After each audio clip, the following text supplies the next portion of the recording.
Na, o paknyginėsime mes šiandien su vienu mylimiausiu mūsų šalies vaikų autoriu, Tomu Dirgėlu. Jis pas mus atsinešė 2 nuotykių kupinas knygas.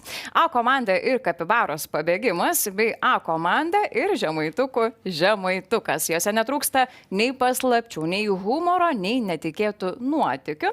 Ir žinoma, draugystės. Na, o šalia jo dar ir jo didysis fanas Emilis. Sveiki, abu atvykę. Labą visiems. Emili, pirmiausiai tave noriu kreiptis. Kiek knygų jau esi perskaitęs iš Tomo Dirgėlo kūrybos? Tai, pažiūrėkim. Emilis ir slaptas balso eliksiras, A komanda ir didelė kalbanti papūga, A komanda nykstantis vėžliai, A komanda Kapibaros pabėgimas, o Domo ir Tomo 6 knygas aš jau klausiau per audioteką. Emilis daugiau už mane mano knygų yra perskaitęs, nes aš tik rašau ir neturiu kada skaityti. Nes nuolat iš tiesų rašote, tas produktyvumas yra nuostabus. Džiugu, ar ne, Emili, kad tiek daug Tomas parašo tų knygų, taip dažnai leidžia? Ja, aš vos tik spėjau nusipirkti, vos man tik spėjo padovanoti A komandą ir didelę kalbantį papūgą. Tai jau ateinu po kokio kelių savaičių į Pegasą. Jau +5 naujos knygos. Neįtikėtina, ar ne? Oho, aš žinau netgi, kur produktyviausia yra Tomui rašyti. Yra minėjęs, kad ten ant stogų visokių mėgsta, ar ne, ten kažkokiose keistesnėse vietose. Ant televizijos bokšto, ant stogų, maisto prekių parduotuvėse. Va, kur paslaptis yra iš tiesų to produktyvumo. O per kiek laiko maždaug pavyksta perskaityti knygą? Nu, jeigu šitą, tai apie kokias 2-3 dienas. O, kaip greitai. Greitai, ar ne, Tomai? Greitai, labai Niekas greitai. Labai įtraukiančios knygos.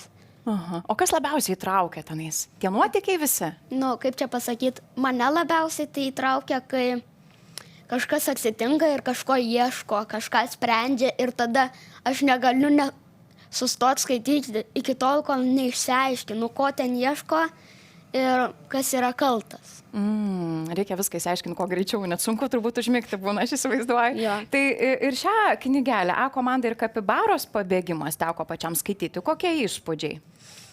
Nu, geri labai, nes ten pirma mane, kad yra voras. Kapibara. Neišduok labai daug dabar. Bet toks apžvalgininkas vis tiek iškart viską jau pradeda negilintis. Aš noriu dar Emilio paklausti, su ta kapibara pataikiau, nes buvo tokia mada, kai vaikai labai kapibarom domėjosi, ne? Taip, labai. Nes dabar ir buvau užsisakęs iš Pizza Express. Kapibaras ten galima užsakyti? Vaikišką rinkinį ir kaip tik buvo žaislas su kapibara. O kas yra kapibara? Kapibara yra toksai gyvūnas, kurį šiaip namuose galima auginti. Ir nežinau, čia iš socialinių tinklų, iš TikTokų, iš YouTube visų buvo vienu metu, kad vaikai labai kapibarų užsimanė. Ir su leidykla galvojom apie kokį naują gyvūną man A komandą rašyti, nes visi A komandos nuotykiai yra su gyvūnai susiję. Ir tada pagalvojom, kad reikia apie kapibarą parašyti. Ir beje, būtent šitą knygą apie kapibarą rašiau ant televizijos bokšto. Ir ten dalis veiksmo irgi vyksta televizijos bokšte. Tokia magiška vieta labai. Jo.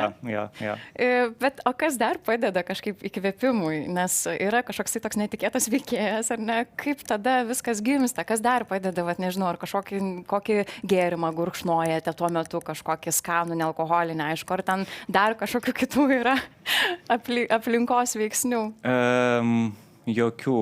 Aš neįdomiai atsakysiu, iš tikrųjų, jokių. Aš čia galiu kaip tikras rašytojas, toks stereotipinis rašytojas, pasakot, kad ten geriu mėtų arbatą, kol rašau knygą ir tada ten man ta arbata padeda. Aš tiesiog atsisėdu rašyti, nusistatau laikmatį 22 minutėm ir per tiek laiko vieną skyrių parašau arba 400 žodžių mažiausiai ir tiesiog toksai labiau gal techninis yra darbas, kai tiek knygų esu parašęs, iš tos techninės pusės jau viskas aišku, kaip kas turi būti, o toliau tiesiog viskas paprasčiausio darimo būdu atsiranda, gal iš pirmo žvilgsnio, kad ir kaip keistai šita frazė skambėtų, kalbant apie kūrybą ir kūrybinius dalykus. Bet tenka vis tiek įsivaizduoti, kažkaip pamatyti, kaip vaikas sureaguosi konkrečias scenas, situacijas. ar ne? Taip, įsijausti pavyksta jau į vaiko į tą kailį. vaiką pavyksta, aš tokį ir pliusą ir minusą turiu, kad to vaikiškumo dar yra daug pas mane ir tik tai paskutinius porą metų aš jį esu išmokęs šiaip valdyti, nes būdavo, kad gyvenime su suaugusiai šneki, o aš įpratęs su vaikais daugiau bendrauti negu su suaugusiais ir ten tas vaikas įsijungia, kažkokį bairį pokštą numetu, tada žmogus žiūri mane, nieko nesupranta, aš irgi nesuprantu ir tada prisimenu, kad su suaugusiu dabar bendrauju, nes su vaiku reikia persijungti kažkaip. Bet čia gal ir patys suaugę kartais pavydžiai žiūri ir kad žmogus yra išmokęs likti prie savo vaiko, na, nepamesti to vaiko, tai kaip jo dar nepamesti mūsų kasdienybėje? Mes čia tokie rimtuoliai esame, rašom knygų vaikamsgi. Skaityti Tomo Dirgėlos komandos knygą, žinoma. Taip. Nežinau, gal Emilis turi kokių patarimų, kaip suaugusiam nebūti per daug suaugusiam. Per daug rimtam. Per daug rimtam. Nu, galima gal kokias juokingas knygas skaityti, va tokias va panašias, kaip ši. Bet dar apie antrąją irgi pasikalbėkime. A komanda ir žemaitukas. Kuo čia tas žemaitukas jau populiarus dabar šiais laikais? Žemaitukas iš tikrųjų tikiuosi, kad po mano knygos labai išpopuliarės ir kas antra Lietuva šeima turės po nuosavą žemaituką nusipirkę. Kad neišnyktų ši lietuviška rūšis. Aš šiaip, jeigu rimčiau, tai kai aš A komandos dalis rašau, tai aš stengiuosi tuos gyvūnus pamaišyti su tais tradiciniais, katė, šuo ir panašus, ir su tokiais, kas su lietuviškumu susiję. Tai, pavyzdžiui, viena dalis yra apie balinius vėžlius, kurie yra Lietuvoje saugomi ir būtent ten Dzūkijoj tas visas veiksmas knygoje vyksta. Ir tada kažkaip kilo mintis žemaitukus irgi prijungti. Ir beje, aš neseniai važiavau fotografuoti su šita knyga į Žirgyną. Ir aš, rašydama šitą knygą, aš labai žemaitukais domėjausi. Ir kad ir kiek jais domėjausi, aš visada galvojau, kad jie yra tiesiog maži arkliukai. Aš irgi taip pagalvočiau, jeigu atvirai. Jo, ir mes į Žirgyną nuvarom ir ten tie arkliai didžiuliai, tie žemaitukai. Ir tada pasikeitė mano požiūris į žemaitukus ir dabar rašysiu turbūt kitą knygą apie didelius žemaitukus.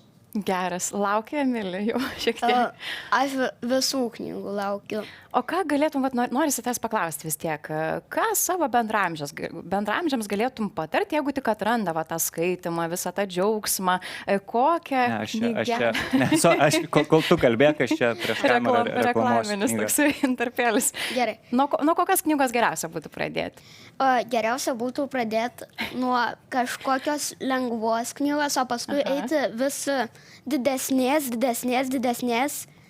ir, kaip čia pasakyti, galima paskui jau pradėti kažkokią klasiką skaityti. Va, jeigu nori atsipalaiduoti, tai galima ir Tomo Dirgėlos knygą skaityti, kad tikrai būtų ne per daug suaugęs, kaip sakė. Emilis labai gerai pasakė apie mano knygas, nes mano knygos iš tikrųjų yra ir skirtos atsipalaiduoti. Yra mano knygos, kitaip sakant, ta populiarioji literatūra vadinama, ir yra jau tokios rimtesnės. Tai aš, pavyzdžiui, labai džiaugiuosi dėl Emilio ir dėl tų vaikų, kurie sugeba tai suderinti, kad kartais vienokias knygas paskaito, paskui prie rimtesnių prisėda, vėl prie tokių kaip mano grįžta. Tai suprantu, Emilis neskaitė šios žemaitukas, ar ne? Ne. Puiku, tai bus gera proga perduoti, ar ne, šią nuostabią knygą. Mes oficialiai ir perduosim dabar, Emilį.